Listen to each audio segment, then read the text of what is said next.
भारतीय जनता पक्षाची भूमिका ही गरज सर्व वैद्यमोर, वापरा आणि फेका, यूज अँड थ्रो. त्याच्यामुळे त्यांनी दिलेल्या शब्दांनंतर आणि शब्द फिरवल्यानंतर महाराष्ट्राचं राजकारण कसं बदललं हे आपण पाहिलं असेल. आणि फिरवलेल्या शब्दाचे सगळ्यात मोठे व्हिक्टीम ही उद्धव ठाकरे यांच्या नेतृत्वाखालची शिवसेना आहे. भारतीय जनता पक्ष कधी शब्द पाळत नाही, कधी नाही. मग तो शब्द खुलेआम दिलेला असो, बंद दाराआड दिलेला असो, बाळासाहेब ठाकरे हिंदुहृदय सम्राट यांच्या खोलीत दिलेला असो, प्रधानमंत्र्यांच्या खोलीत दिलेला असो किंवा अमित शहांच्या कार्यालयात दिलेला असो, असे कोणते शब्द पाळणं हे भारतीय जनता पक्षावर कधीच बंधनकारक नसतं. आणि ती नैतिकता ते पाळत नाहीत, पाळत आलेले नाही. त्यांना एखादा पक्ष फोडण्यासाठी, सरकार पाडण्यासाठी जेव्हा एखाद्याची गरज असते तेव्हा त्या आश्वासनं आणि वचनांची बरसात करतात आणि त्यांचं काम भागलं की त्यानंतर ते लाथा घालतात. हे तुम्हाला आता महाराष्ट्रात दिसतं आहे. शिवसेना आणि भाजप एकत्र होती तेव्हाही हा अनुभव आम्ही घेतलेला आहे. सर, मुख्यमंत्री देवेंद्र फडणवीसच होतील की पक्षाच्या वरिष्ठ नेत्यांकडनं वेगळ्या नावाची चर्चा? कारण भाजपला इतकं मोठं यश मिळालं नसेल तर मुख्यमंत्री भाजपचाच होईल अशी चर्चा. भारतीय जनता पक्षाला इतकं मोठं यश मिळालेलं आहे, याला पाशवी म्हणतो मी. हे पाशवी यश जे असतं बहुमत हे देशाला आणि राज्याला हानिकारक असतं. हुकुमशाही मनमानी वाढत जाते, लोकशाहीचा पदोपदी खून होतो, भ्रष्टाचार वाढतो, अडाणीसारखी भूतं निर्माण होतात. त्याच्यामुळे आता भारतीय जनता पक्षाने कोणाला मुख्यमंत्री करायचं आहे हा त्यांच्याकडे बहुमत असल्यामुळे हा त्यांचा प्रश्न आहे. पण महाराष्ट्राला सरकार प्राप्त व्हावं आणि ते लवकरात लवकर मिळावं अशी जर जनतेने अपेक्षा केली असेल तर ते चुकीचे नाही. आणि सरकार यासाठी हवं आहे की त्यांनी जी आश्वासनं दिलेली आहेत की लाडक्या बहिणींना आता 2100 रुपये देणार, बहिणी वाट बघतायत. 2100 रुपये देणार, बहिणी वाट बघतायत. कर्जमाफीची घोषणा केली आहे, शेतकरी वाट बघतायत कधी कर्जमाफी होते. अशा अनेक योजना आणि घोषणा त्यांनी करून ठेवल्या. त्याच्यामुळे बहिणी, शेतकरी, कष्टकरी, बेरोजगार हे वाट पाहत आहेत. म्हणून सरकार ताबडतोब यावं. सर, तुमच्या विरोधी पक्षाकडे एक आरोप केला गेला होता मतदानाच्या आणि इतर सगळ्या मुद्द्यांच्या अनुषंगानं काही गोंधळ झाला अशी तुमच्या सगळ्यांची भूमिका होती, तशी मांडणी तुम्ही केलेली होती. पण आता राज्य निवडणूक आयोगाकडनं स्पष्ट करण्यात राज्य निवडणूक आयोग कुठलीही तफावत नाही. राज्य निवडणूक आयोग, सुप्रीम कोर्ट, न्यायालय ह्याच्यावरती विश्वास ठेवावा अशी परिस्थिती या देशात राहिली आहे का?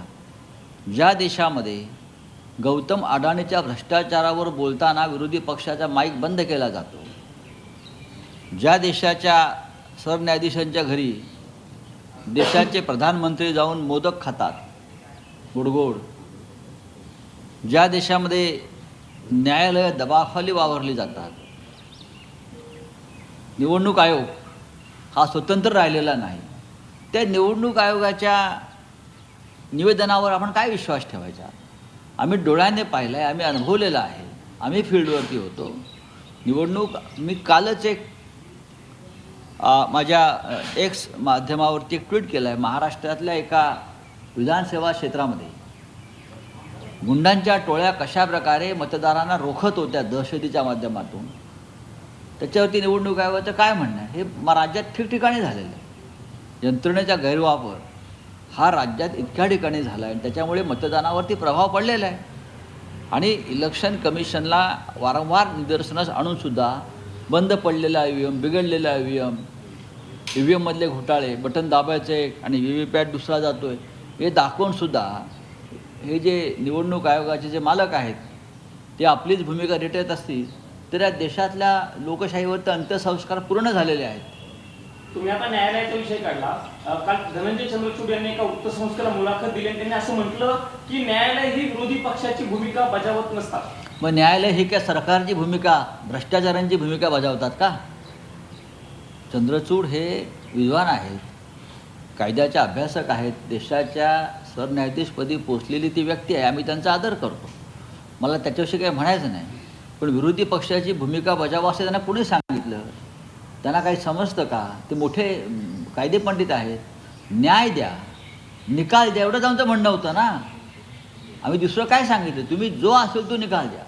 त्यांनी पक्षांतराला मुभा मिळावी अशा तऱ्हेनं खिडका दरवाजे उघडून ते गेलेले आहेत. कधी कोणी पक्ष बदला, सरकार पाडा, देशाच्या सुप्रीम कोर्टाची जबाबदारी होती घटनेचं, कायद्याचं, संविधानाचं, नीतिमत्तेचं रक्षण करणं. हे सर्वोच्च न्यायालयाच्या मुख्य न्यायाधीशांची जबाबदारी होती. आणि जर आम्ही ती अपेक्षा केली असेल तर त्यात चुकलं काय? इथे विरोधी पक्ष सत्ताधारी हा प्रश्न नाही आहे. इथे आम्ही या देशाचे नागरिक म्हणून ही भूमिका त्यांच्याकडनं अपेक्षा व्यक्त करत होतो. एकनाथ शिंदे मुख्यमंत्री राहिलेत मागच्या 2.5 वर्ष. आता चर्चा सुरू आहे की देवेंद्र फडणवीस जर मुख्यमंत्री झाले त्यांच्याकडे उपमुख्यमंत्रीपदी, पण त्यांनी उपमुख्यमंत्रीपद घ्यायला नकार दिली. नाही, त्यांना कदाचित केंद्रामध्ये गृहमंत्रीपदाची ऑफर केली असेल, त्या बदल्यात भविष्यात प्रधानमंत्री करतो असंही सांगितलं असेल.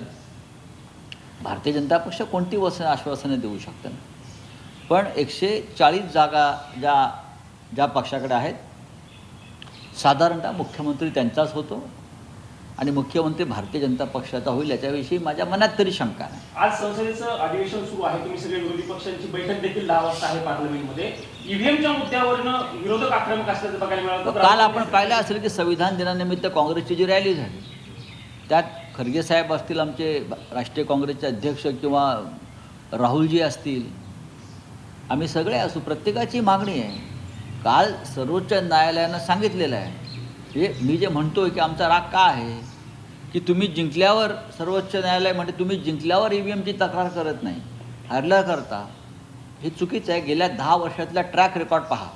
आम्ही जिंकलो तरी म्हटलेल्या बॅलेट पेपरवर निवडणुका घ्या आणि हरलो तरी म्हणतोय बॅलेट पेपरवर निवडणुका घ्या. आमचे पक्षाचे अनेक लोक वारंवार ही मागणी घेऊन गेल्या 10 वर्षापासून करतायत. आता न्यायालयावरती आम्ही कसा विश्वास ठेवायचा? तुम्ही विरोधी पक्षाचं म्हणणं ऐकून घ्या असं आम्ही म्हणत नाही, आम्ही विरोधी पक्ष आहोत, पण न्यायालय कोणत्याही पक्षात नाही. या देशातल्या जनतेचा जर निवडणूक प्रक्रियेवरती विश्वास नसेल आणि तरी न्यायालय ती प्रक्रिया रेटत असेल पुढे, तर या देशातल्या सगळ्या संविधानिक संस्था या उद्ध्वस्त झालेल्या आहेत. सर, या अधिवेशनात कोणते मुद्दे तुमच्याकडनं विरोधी पक्षाकडनं स्पेसिफिकली लावून धरले जाणार किंवा त्याच्यावरती आवाज उठवला जाईल? पहिल्याच दिवशी जेव्हा आमच्या विरोधी पक्ष नेत्यांनी गौतम अडाणीच्या भ्रष्टाचाराचा मुद्दा उचलला, तेव्हा त्यांचा माईक बंद केला. ज्या दिवशी माईक बंद केला, संसद बंद केली, राज्यसभा अध्यक्ष प्रमुखांनी, चेअरमनने, हाच मुद्दा आज पुढे जाईल. त्यानंतर पाहू, चलिए बोले क्या बात है आपकी. हाँ.